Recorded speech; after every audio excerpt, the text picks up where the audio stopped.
Bendiciones, hermanos.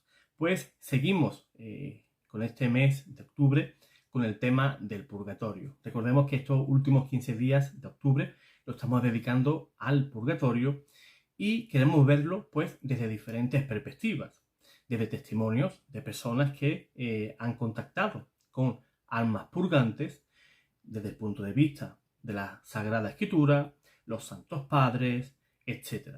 Pues en esta ocasión vamos a ver las razones teológicas que nos enseñan de que el purgatorio es real. Y lo vamos a ver en la obra del padre Antonio Royo Marín, en su libro La Teología de la Salvación. Pero antes de compartir pantalla, pues te pido que desde ya pues nos dejes tu like y que compartas este video, ya sea con personas católicas, no católicas, protestantes, etc. Que sea Dios aquel el que ilumine a esa persona para que crea en esa realidad que es el purgatorio. Así que vamos a compartir pantalla y vamos a ir viendo las razones teológicas que nos da la doctrina católica sobre la existencia del purgatorio.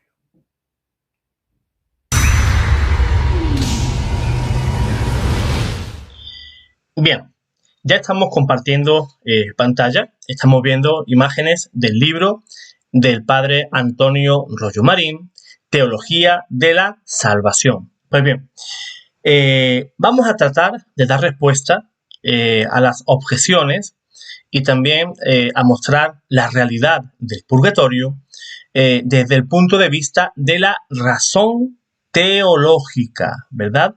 Las razones teológicas de la existencia del purgatorio. Dice el padre Antonio Royo Marín en su obra: tratándose de una verdad estrictamente sobrenatural, la razón humana no podría llegar jamás a demostrar la existencia del purgatorio si esa verdad no nos hubiera sido revelada por Dios. Muchos hermanos no católicos no ven el purgatorio en ninguna parte. No lo han visto de manera histórica en 2000 años de cristianismo.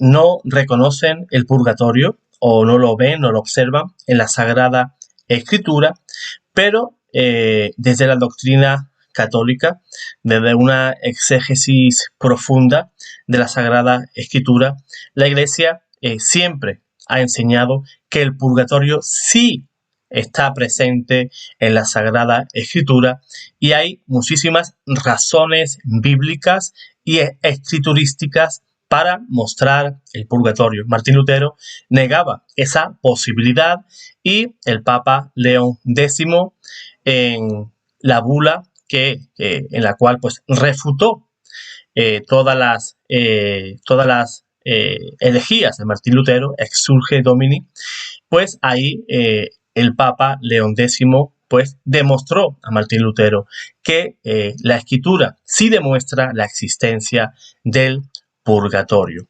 Y a través de la razón humana, pues quizás una persona pues quizás no se pueda imaginar, no pueda tener las nociones que pueda tener del purgatorio, pero que la Sagrada Escritura y la fe y también la razón pues nos hace prever de que existe un estado intermedio en el cual pues el alma pues debe de reparar y debe de retribuir los pecados que no ha satisfecho en vida. Pero presupuesto el dato revelado, la razón puede encontrar argumentos convincentes que muestren la soberana belleza del dogma del purgatorio y su admirable concordancia y armonía con los dogmas cristianos. Encontramos argumentos convincentes que muestran la soberana belleza del dogma del purgatorio. Muchos dicen y afirman, personas no católicas, que el purgatorio es un invento católico y que la enseñanza del purgatorio pues niega la redención y niega la obra de la cruz de nuestro Señor, en la cual pues mediante esa obra sacrificial de Cristo, pues según ellos, pues para nosotros los católicos pues sería algo insuficiente. Y eso es una completa mentira. Es más, esa redención, esa misericordia de Dios es precisamente en el purgatorio donde se da, donde el amor, donde la misericordia de Dios trabaja sobre ese alma en el cual se está trabajando para que ese alma pues esté limpia, sea un baño de esa sangre del cordero inmolado, esa sangre que te lava de tus pecados. Y eso se da en el purgatorio. Ese alma que es sabedora de lo que le espera, el cielo, sabedora que ya es salva, pero que debe de retribuir sus pecados. Es más, ella misma, ese alma, en justicia, jamás querría entrar a la alegría del cielo con cualquier reato, con cualquier reliquia de pecado. Ese alma quiere y desea el purgatorio. ¿Por qué? Porque quiere entrar al cielo limpio. ¿Cómo iríamos a la boda del Cordero? ¿Te gustaría ir en harapos? ¿Te gustaría ir a esa boda del Cordero con manchas en tu ropa o en tu alma, en este caso? Sucio, polvoriento, con hojarascas, ¿a qué no? Es algo lógico, que si vas a una boda en este mundo, pues querrás ir limpio, impoluto, querrás ir guapísimo, querrás ir perfecto. Pues de la misma manera, en la alegría del cielo, en la boda del Cordero, ese alma desea entrar a la visión beatífica de una vez por todas, sin ninguna mancha, nada sucio, nada impuro entra en el cielo. Dice Apocalipsis capítulo 1, versículo 27. Escuchemos en primer lugar al doctor Angélico exponiendo el argumento teológico con la fuerza y vigor en él característico. Vamos a ver lo que dice Santo Tomás de Aquino sobre el purgatorio. De los principios que hemos expuesto más arriba, puede deducirse fácilmente la existencia del purgatorio, porque si es verdad que la contrición borra los pecados, no quita del todo el reato de pena que por ello se debe, ni tampoco se perdonan siempre los pecados veniales, aunque desaparezcan los mortales. Ahora bien, la justicia de Dios exige que una pena proporcionada restablezca el orden perturbado por el pecado. Luego hay que concluir que todo aquel que muera contrito y absuelto de sus pecados, pero sin haber satisfecho plenamente por ellos a la divina justicia, debe ser castigado en la otra vida. Negar el purgatorio es, pues, blasfemar contra la justicia divina. Es, pues, un error y un error contra la fe. Por eso, San Gregorio Niceno añade a las palabras citadas más arriba: nosotros lo afirmamos y creemos como una verdad dogmática, y la misma Iglesia Universal manifiesta su fe en él por las oraciones que hace por sus difuntos a fin de que sean liberados de sus pecados, lo cual no puede entenderse sino de los que están en el purgatorio. Ahora bien, el que resiste a la autoridad de la Iglesia incurre en el pecado de herejía.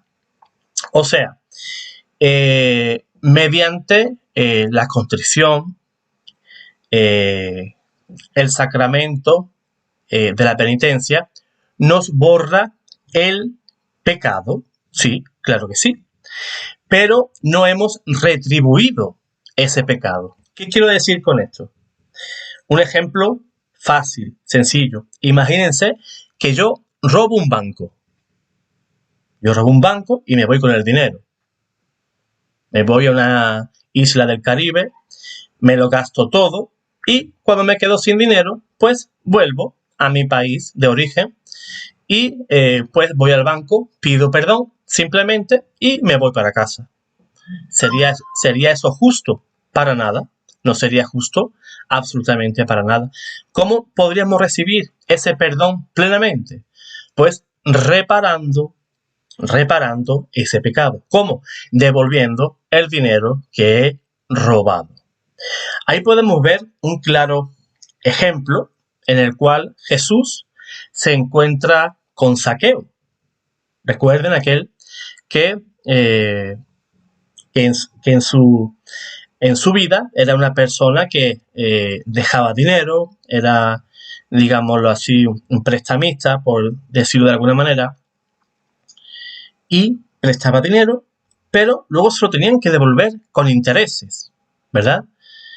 Y era una manera de robar a aquellas personas a las cuales él supuestamente realizaba un favor.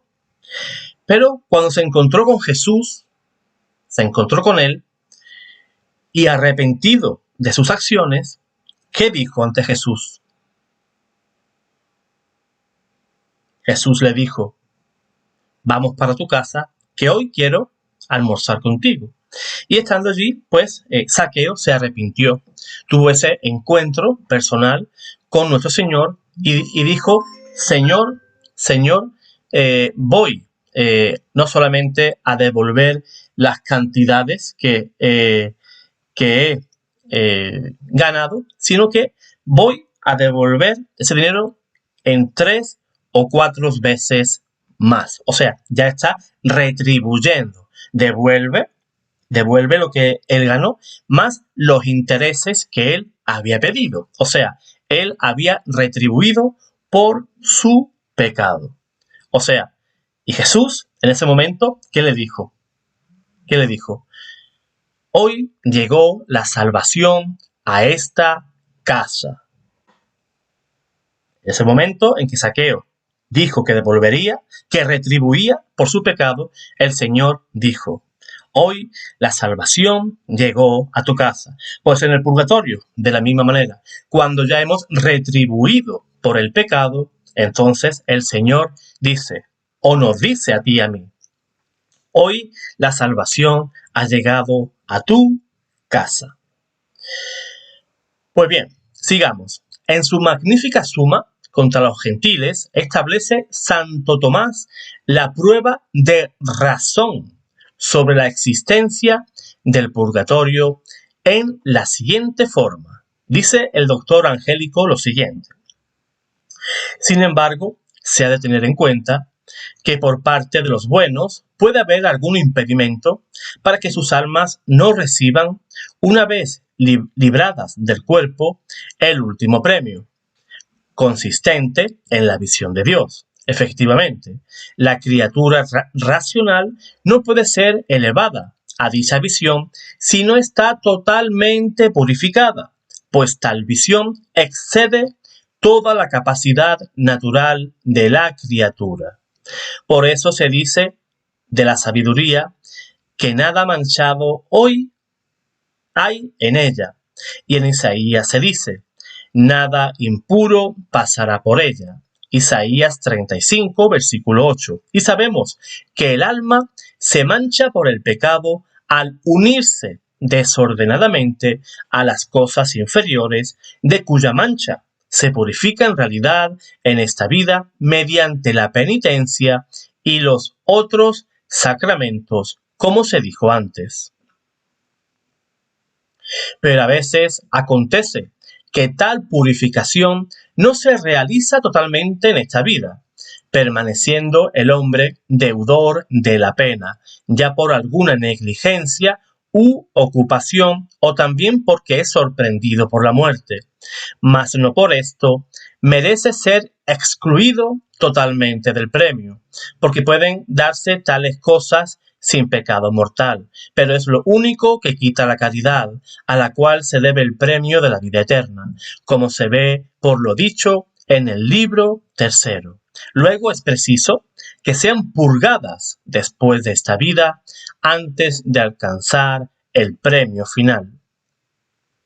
Pero esta purificación se hace por medio de penas, tal como se hubiera realizado también en esta vida por las penas satisfactorias. De lo contrario, estarían en mejor condición los negligentes que los solícitos, si no sufrieran en la otra vida la pena que por los pecados no cumplieron en esta. Por consiguiente, las almas de los buenos que tienen algo que purificar en este mundo son detenidas en la consecución del premio, o sea, del cielo, hasta que sufran las penas satisfactorias. O sea, tenemos que satisfacer, ¿verdad? Mediante las penas del purgatorio, esos reatos de pecados que aún existen en nuestra alma. Y esta es la razón por la cual afirmamos la existencia del purgatorio, refrendada por el dicho del apóstol: si la obra de alguno se quemare, será perdida, y él será salvo, pero como quien pasa por el fuego. Primera de Corintios, capítulo 3, versículo 15.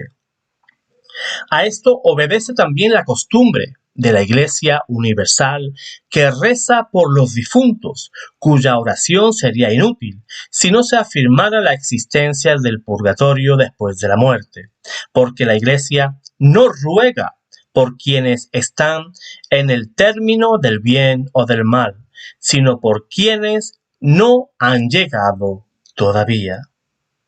O sea, la Iglesia no pide por una persona que esté en el infierno. Es algo inútil, aunque la oración nunca se pierde. Tampoco se pide por una persona que esté todavía en el cielo, pero por una persona que esté en el purgatorio, un alma que esté en el purgatorio, sí. Cuando fallece un ser querido nuestro, no sabemos a ciencia cierta si ya está en el cielo o no. Por eso es que se realiza la Santa Misa, practicamos las obras de caridad, indulgencias, todos los tesoros que la Iglesia nos da para el bien de las almas. Pero como no lo sabemos, no sabemos si está en el cielo o no, pues por eso que hacemos esas obras por nuestros seres queridos y también por almas que aunque no conocemos, pero que también en virtud de nuestra caridad, pues pedimos también por esas almas que no conocemos y también por las almas que quizás estén más abandonadas en el purgatorio.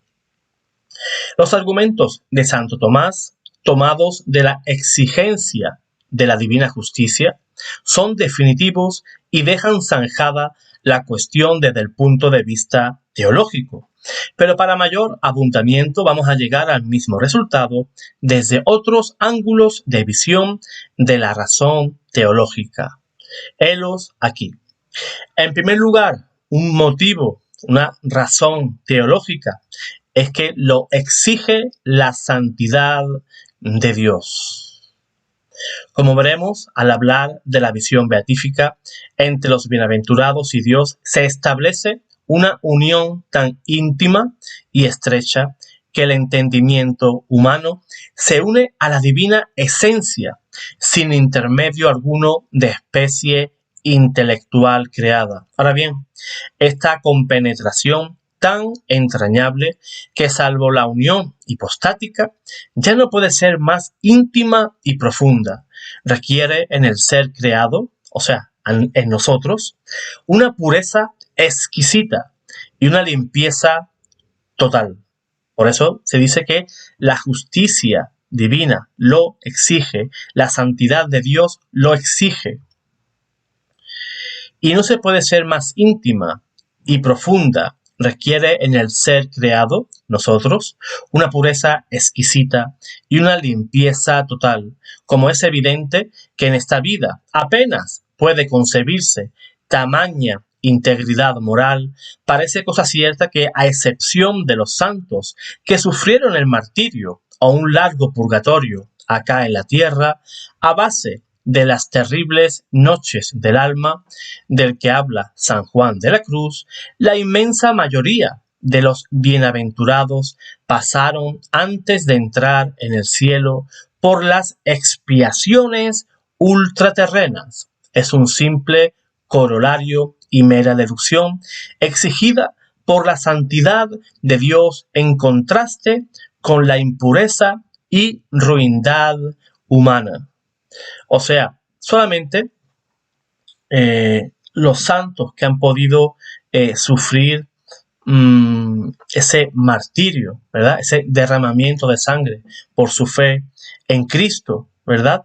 O aquellos también que han pasado un largo purgatorio aquí en la tierra, en base, dice esta obra, a las terribles noches del alma, como habla San Juan de la Cruz en esa preciosa obra, pues los demás, pues nos toca ir al purgatorio. Por eso debemos también de ser muy conscientes, hermanos, que el purgatorio, a pesar de que estando en ese estado, sabemos que vamos a alcanzar el cielo más tarde, más temprano. Por eso es necesario de prepararnos desde ya de este mundo.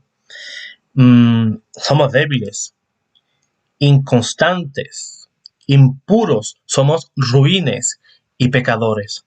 Por eso, la frecuencia de los sacramentos, la confesión, ¿verdad? Y la Eucaristía, la oración, pidiéndole al Señor por las almas del purgatorio, también por nuestra propia salvación. ¿Por qué no vamos a orar por nuestra propia salvación y también por la salvación de los seres queridos, ¿verdad? Las personas que amamos. Y también ese vínculo de caridad, ¿no? Que nos une a las almas del purgatorio. Ese vínculo que incluso después de la muerte pues se llega a romper. Pues otra razón teológica es que lo reclama su divina providencia.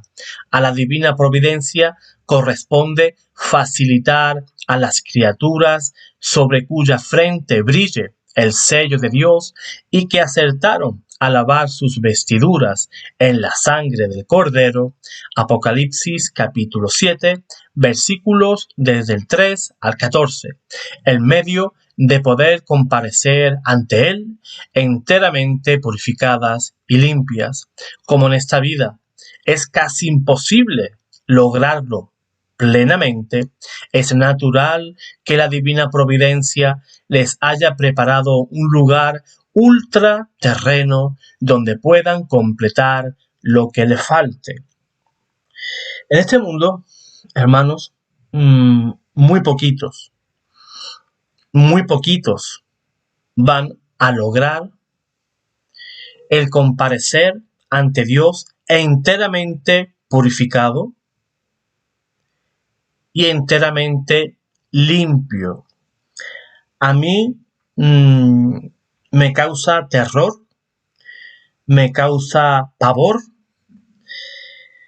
personas que no son católicas y que ya dicen que son salvos y que incluso desprecian el purgatorio, o sea, desprecian la misericordia de Dios. Y es que la divina providencia de Dios nos ha preparado ese lugar ultraterreno o espiritual, como quieran decirle, para poder completar lo que nos falta de santidad para entrar, para lograr, para lavar esas vestiduras, para entrar, como hemos dicho antes, en la alegría del cielo, en las bodas del Cordero, donde nos abrazaremos a Dios, donde nos haremos uno con Él, donde allí, como dice nuestro Señor, ya no entra ni ladrón, ni polvo, ni polilla, nada, ¿verdad? Allí todo es paz, amor, misericordia. Es eh, el amor sumo, ¿verdad? Es el saber que ya está junto a Dios con toda la corte celestial, con la Virgen, con tus familiares, con los santos, ángeles, arcángeles, querubines, serafines, etcétera.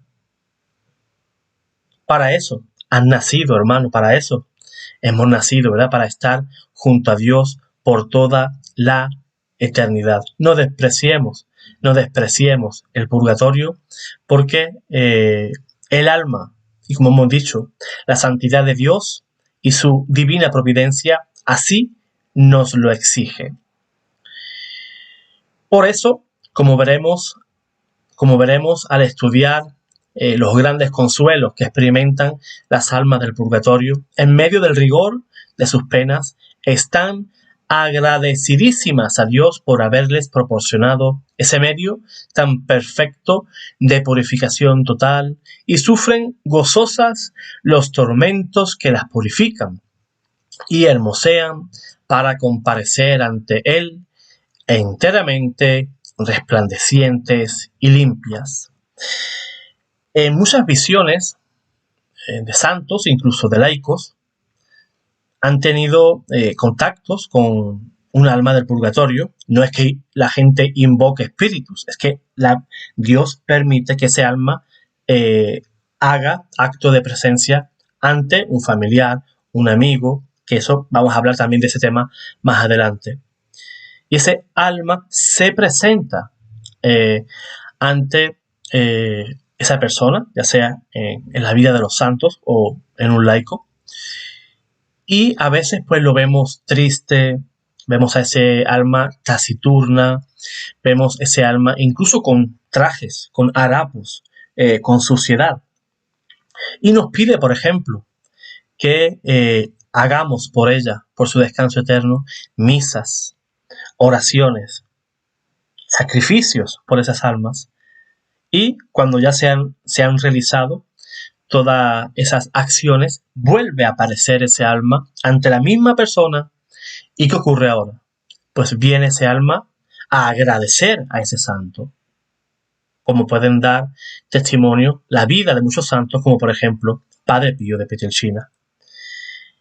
Ese alma aparece sonriente, bellísima, con un traje blanco que resplandece e incluso ilumina toda esa habitación. Pues eso es fruto del purgatorio, el que ya estamos preparados para la visión beatífica y antes de entrar en esa alegría, pues vienen a agradecérnoslo y además te has ganado un amigo en el cielo, el cual no se olvidará de ti y en el momento de tu muerte y también en vida estarán intercediendo por ti. Otra razón teológica es que lo exige la fuerza coercitiva de la ley de Dios. A la divina sabiduría corresponde promulgar su divina ley con la suficiente fuerza coercitiva para hacerla cumplir en todas sus partes y en toda su extensión. Ahora bien, sin la amenaza del purgatorio, en el que han de sancionarse los pecados veniales o las reliquias de los mortales ya perdonados, los hombres descuidarían por completo el cumplimiento de los preceptos leves, no harían caso de los pecados veniales y omitirían la debida satisfacción por los pecados ya perdonados, todo lo cual atentaría directamente contra la sabiduría de Dios y la fuerza coercitiva de su divina ley. O sea, sabiendo de la existencia del purgatorio, sabemos que debemos retribuir esos pecados, debemos de perdonar a aquel que nos ofendió, debemos de frecuentar los sacramentos, tenemos que estar en vida, pero mirando de reojo esa realidad del purgatorio y tratar día a día, pues, de retribuir todos los pecados. Yo no sé el día que me voy a morir. Igual me muero mañana o me muero dentro de 20 años o de 2 años, cuando sea. Y exige Dios de mí, pues que día a día, pues me esté preparando para ese encuentro con Él. Desde ya, desde aquí, sé que es imposible, prácticamente imposible, por mí mismo, pues llegar a la santidad. La santidad es obra de Dios, pero yo en mi naturaleza débil, en mi naturaleza en la cual la concupiscencia pues reina en mí, no hago lo que quiero, sino más bien hago lo que no quiero. Como decía San Pablo, ¿quién me librará de este cuerpo de muerte? ¿Verdad? Nuestro cuerpo siempre va hacia el pecado y es una lucha interna que tenemos los seres humanos hasta el día que vayamos a morir, ¿verdad? Una lucha interna, porque a veces yo quiero hacer bien, yo quiero ir a la iglesia, quiero servir a los demás, quiero ser bueno con mis hermanos, con mi familia, pero esa concupiscencia, ese pecado que habita en mí, a veces pues me impide estar completamente pues alineado a lo que verdaderamente quiere Dios de mí. Otra razón teológica es la sospecha de la simple razón natural. Es tan lógica, tan clara y evidente la necesidad de una expiación ultraterrena que llegaron a vislumbrarla incluso filósofos paganos. Un protestante es incapaz de ver esto, pero un filósofo pagano sí. Llegaron a vislumbrarla los filósofos paganos que carecían totalmente de las luces de la fe. Y así, Platón alude varias veces a un lugar ultraterreno donde se purifican las almas imperfectas antes de entrar en el reposo eterno. Virgilio reconoce esa misma creencia en la Eneida al descubrir las purificaciones que es menester sufrir antes de entrar en los campos elíseos, esto es, en el paraíso.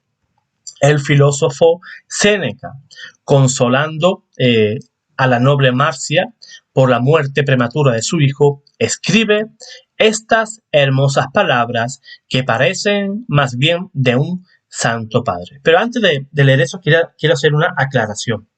Porque muchos dicen que el purgatorio es una creencia también de los paganos, ¿verdad? Del paganismo griego, del paganismo romano. Y dicen, ¿ven? El católico, la iglesia, ha cogido elementos paganos de diferentes culturas. Pero no es eso, no es eso. Eso es un ataque con un cuchillo de cartón, sino que estos mismos filósofos, como bien dice el título, es una sospecha de la simple razón natural. O sea, la razón natural les hacía creer de que existe un lugar ultraterreno, o sea, el purgatorio, donde tenemos que retribuir por nuestros pecados. No es que la iglesia haya cogido esos elementos paganos de diferentes culturas. Eso es un error de esas personas que no saben más que atacar la doctrina católica. Ahora sí, ahora vamos a leer lo que nos dice el filósofo Séneca, consolando a la noble Marcia por la muerte prematura de su hijo, y escribe estas hermosas palabras que parecen más bien de un Santo Padre. Por esto, no hay por qué corras al sepulcro de tu hijo. Allí yace lo peor de él, y lo más enojoso, huesos y cenizas, no menos ajenos a él que sus vestidos y otros abrigos de su cuerpo. Íntegro se fue, y sin dejar nada de él, huyó todo entero. Y después de haberse detenido un pequeño espacio de tiempo encima de nosotros, mientras se expurga y sacude de sí los vicios pegadizos y la herrumbre inherente de toda vida mortal, fue encumbrado a las alturas donde vuela entre las almas bienaventuradas. Pues bien, vemos cómo se hace una crítica, ¿verdad? Séneca, como bien dice esta obra, que parecen palabras sacadas de un santo padre de la iglesia. ¿Y qué nos dice? Pues que, aunque es una cristiana costumbre y es una obra bonita de caridad también, el honrar a nuestros seres queridos en el cementerio, ¿no? Pero este filósofo decía y enseñaba que por qué vamos corriendo al sepulcro donde allí estaba su cuerpo, ¿no? Como dice San Pablo, ¿quién me librará de ese cuerpo de muerte? Ese cuerpo, el cual pues no se cansaba de pecar, ese cuerpo que hacía que el alma pues se alejara de Dios, y vamos corriendo a donde yace ese cuerpo. Pero bien, no estoy en contra, todo lo contrario, estoy a favor, y yo mismo lo hago, de visitar a nuestros difuntos. Es una manera de honrar, y así la iglesia nos lo enseña, ¿verdad? En los aniversarios, los días 1 y 2 de noviembre, visitar los cementerios y rezar por nuestros seres queridos y rezar por las benditas almas del purgatorio. Eso, en eso estoy completamente a favor, ¿no? El honrar el recuerdo de todos nuestros seres queridos. Pero voy más allá, sino que nos preocupemos también por el final de ese alma. Está muy bien de que una persona reciba cristiana sepultura, que se haga un entierro digno a ese cuerpo, pero sin dejar de hacer, ¿verdad?, esas obras de misericordia espirituales, rezar por ese alma, no hacer un funeral precioso, nos marchamos a casa y nos olvidamos de ese alma. Eso es lo que no veo correcto. De que nos olvidemos de ese alma que necesita de tus oraciones, que necesita de los auxilios que da la Iglesia, la Santa Misa, las indulgencias, para ayudar, para dar ese último empujoncito a ese alma para que entre al cielo. Buen funeral, buen entierro, y sin olvidarnos de su alma. Está muy bien, ¿verdad? Decía San Agustín, por ejemplo, que una lágrima, pues, se seca. Una flor se marchita, ¿verdad? Se estropea y también se seca. Pero la oración es lo único que llega ante el trono de Dios. Pues bien, hermanos, seguimos. No debe maravillarnos demasiado encontrar en los poetas y filósofos paganos este lenguaje tan sensato, ¿no?, como el que acabamos de leer de Séneca.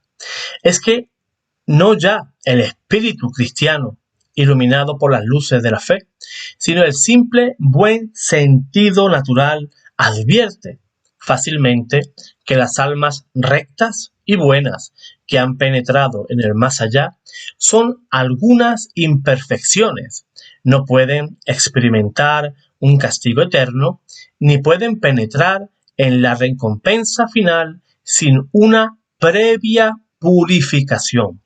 La existencia del purgatorio no es solamente dogma de fe, sino una exigencia lógica y un simple postulado del buen sentido natural.